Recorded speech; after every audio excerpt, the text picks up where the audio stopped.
এই 7 দিনের ভিতরে সন্তানের উপর মা বাবার 5টা হক আছে। আল্লাহ রসুল পেয়ারা মাহবুব নবী বলেন, যদি কোনো মা বাবা সন্তানের এই 5টা হক আদায় করতে পারে, আল্লাহর কসম কাটলে কাফারা লাগবে না।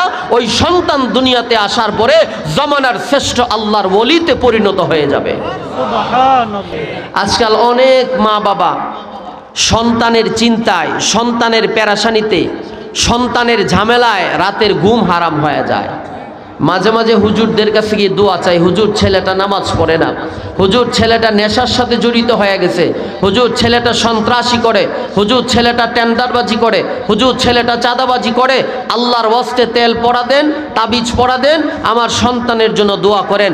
আল্লাহ রসুল বলেন, এই দুনিয়ার মা বাবা যদি সন্তানের হকগুলো আদায় করতে পারো, সন্তানের বয়স যখন 1 থেকে 7 দিন হয়, এই 7 দিনের ভিতরে সন্তানের উপর মা বাবার 5টা হক আছে। আল্লাহ রসুল পেয়ারা মাহবুব নবী বলেন, যদি কোনো মা বাবা সন্তানের এই 5টা হক আদায় করতে পারে, আল্লাহর কসম কাটলে কাফারা লাগবে না।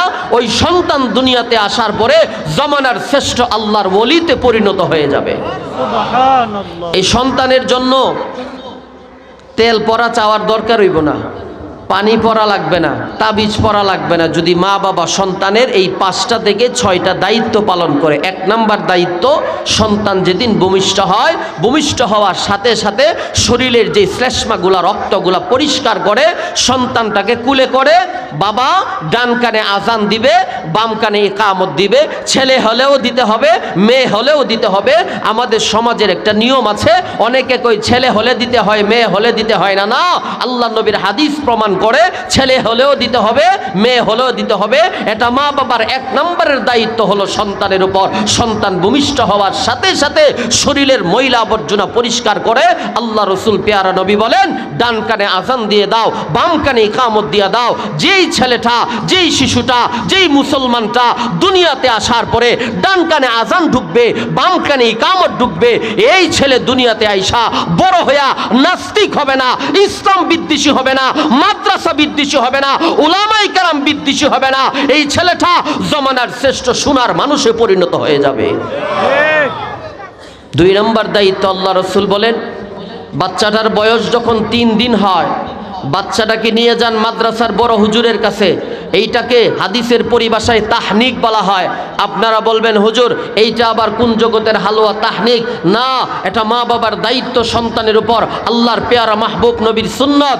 এই বাচ্চাটারে কুলে কইরা বড় মসজিদের খতিব সাহেবের কাছে নিয়ে গেলে, বড় মসজিদের খতিব সাহেব এই বাচ্চার বয়স যখন 3 দিন, বড় হুজুরের হাতের আঙ্গুলের দ্বারা এই বাচ্চার জবানের মধ্যে, জিহ্বার মধ্যে মিষ্টি লাগাই দিবে, অথবা খেজুর খাওয়াইয়া দিবে, অথবা মধু জাতীয় কোনো খাবার এই বাচ্চার জবানে, জিহ্বায় ওই বড় আলেম, ওই বড় খতিব, ওই বড় মুহতামিম, ওই বড় শাইখুল হাদিস জিহ্বাতে যখন লাগায় দিবে, মুহাদ্দিসিনে কেরাম বলে ওই আলেমের সিনাতে যেই পরিমাণ ইলম আছে, আল্লাহ ওই বাচ্চাটার সিনাতেও সেই সম পরিমাণ ইলম ঢুকায় দিবে নবীর সুন্নত তাহনিকের দ্বারা। কোন সুবহানাল্লাহ। 3 নম্বরের দায়িত্ব মা বাবার, সন্তান ভূমিষ্ঠ হওয়ার পরে সন্তানের সুন্দর নাম রাখা। কি রাখা?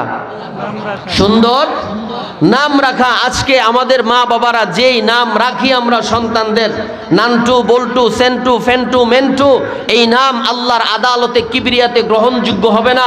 বুখারীর হাদিস, আল্লাহ নবীর সাহাবী আবু হুরায়রা বলেন, আল্লাহর কাছে 2টা নাম সবচাইতে দামি, একটা হলো আব্দুল্লাহ, আরেকটা হলো আব্দুর রহমান।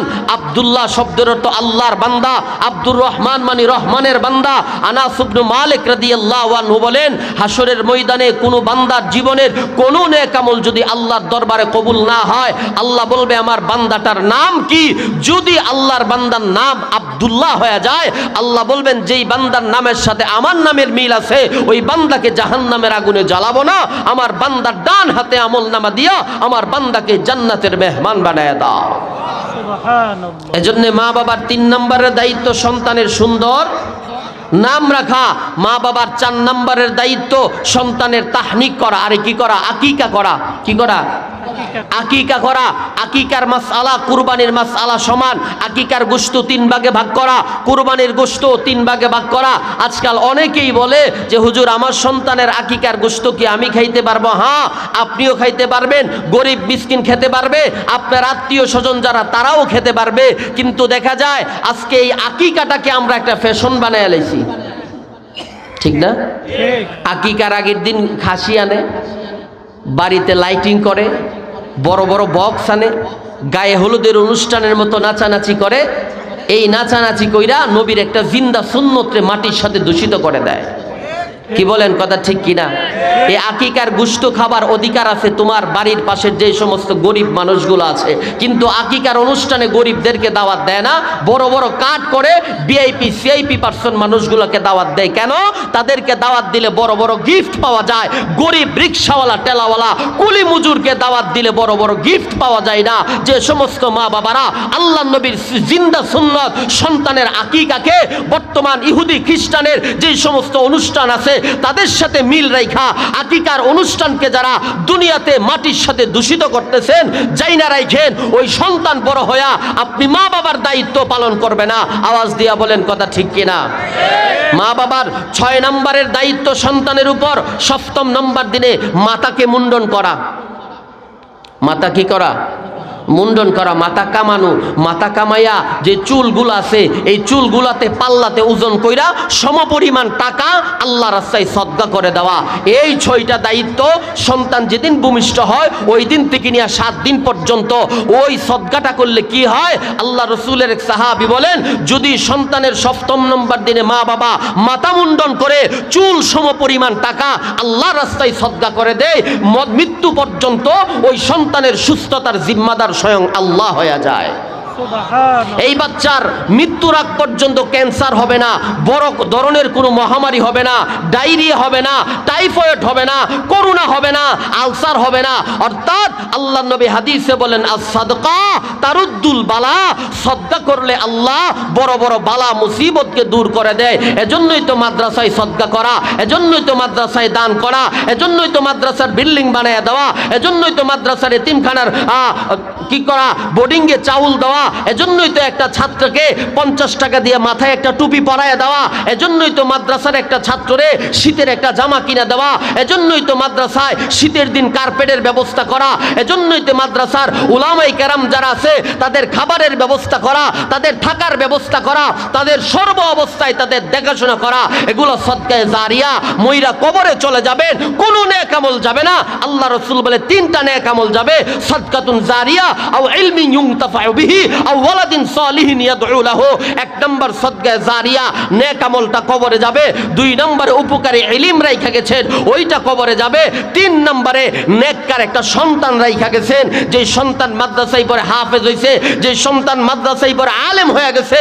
মা বাবা দাদা দাদি নানা নানি এমনকি লজিং মাস্টার মাদ্রাসার কমিটিতে যারা ছিল তারাও যদি মইরা কবরে চইলা যায়, যত নেক মাদ্রাসায় হবে আল্লাহ নেকের একটা অংশ তাদের কবরে পৌঁছায় দিবে।